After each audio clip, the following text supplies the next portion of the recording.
दोस्तों, मध्य प्रदेश में जहां एक तरफ कोरोना वायरस की चपेट में आकर मरने वालों की संख्या लगातार बढ़ रही है, वहीं प्रदेश के ग्वालियर में संक्रमण का शिकार होकर जान गंवाने वाले युवक के शव के साथ प्रशासनिक सिस्टम द्वारा की गई अमानवीयता ने इंसानियत को तार-तार करके रख दिया।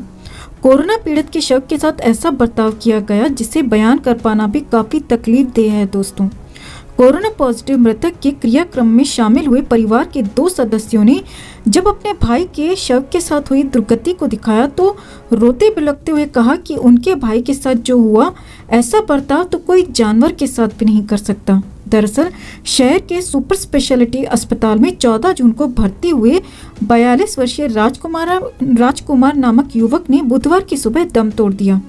गाइडलाइन के तहत अंतिम संस्कार विद्युत शवदाह में किया जाना था। अंतिम संस्कार में शामिल होने के लिए मृतक के भाई रजनीश और राहुल को क्रियाक्रम में शामिल होने की अनुमति दी गई। परिजन के पास सुबह 8 बजे अस्पताल से फोन आया कि आपके मरीज की संक्रमण से मौत हो गई है। ऐसी परिस्थिति में सिर्फ परिवार के 2 सदस्यों को मुक्तिधाम पहुंचने की अनुमति होगी। नियमों को मानते हुए परिवार ने दिल पर पत्थर रखते हुए मृतक के दोनों भाइयों को मुक्तिधाम भेज दिया, लेकिन मुक्तिधाम में मृतक के शव के साथ हुए सुलूक ने दोनों भाइयों को झकझोर कर रख दिया। मृतक के भाई राहुल का कहना है कि तय समय से काफी देर बाद जैसे तैसे अस्पताल प्रबंधन की ओर से शव को मुक्तिधाम पहुंचाया गया। राहुल के मुताबिक अस्पताल से शव एम्बुलेंस में रख दिया। उनके साथ 3 कर्मचारी भी मुक्तिधाम आए, लेकिन मुक्तिधाम पहुंचकर ये लोग शव उठाकर शवदाह गृह में रखने को राजी नहीं थे। वजह थी अस्पताल से एम्बुलेंस स्ट्रेचर लेकर ही नहीं चला था। करीब आधे घंटे तक शव एम्बुलेंस में ही रखा रहा, लेकिन उसे उठाकर मुक्तिधाम तक ले जाने को एम्बुलेंस का कोई भी कर्मचारी राजी नहीं था। काफी मिन्नतें की, नगर निगम के अधिकारी भी मौके पर आ गए, लेकिन वो भी कर्मचारियों को एम्बुलेंस से शव निकलवाने को राजी नहीं करा पाए। इसके बाद दोनों भाइयों ने ही एम्बुलेंस से शव को निकाला। इसके बाद जैसे तैसे हम शव को लेकर विद्युत शवदाह गृह की ट्रॉली पर पहुंचे तो पहले से ही वो बेहद खस्ता हाल में थी। प्लाईवुड पर पतले पट्टे लगे थे, जबकि उस पर कोई मजबूत लकड़ी के तख्ते होने चाहिए थे। जैसे ही शव को उस ट्रॉली पर रखकर आगे बढ़ाया तो वो टूट गई। इसमें भी निगम कर्मियों के बार बार आगाह करने के बावजूद उन्होंने लापरवाही बरतने में ही बेहतरी समझी। नतीजा ये हुआ कि जैसे ही रैक टूटी तो शव रैक में बुरी तरह फंस गया।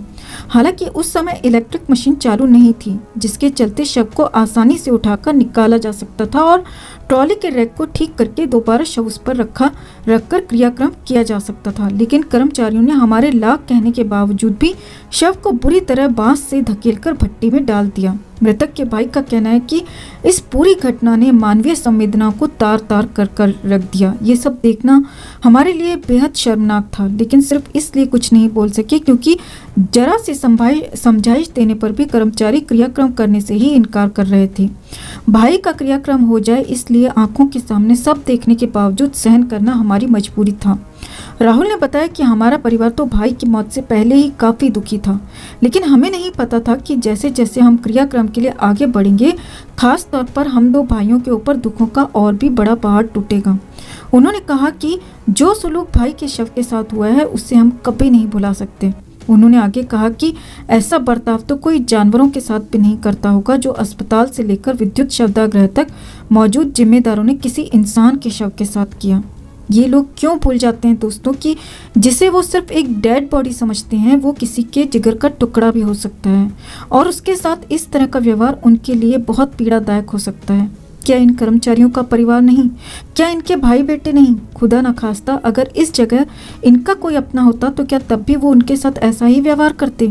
इस तरह की क्रूरता करने से पहले हर इंसान को अपने दिल पर हाथ रखकर सोचना चाहिए और उस ऊपर वाले से डरना चाहिए। ओम शांति।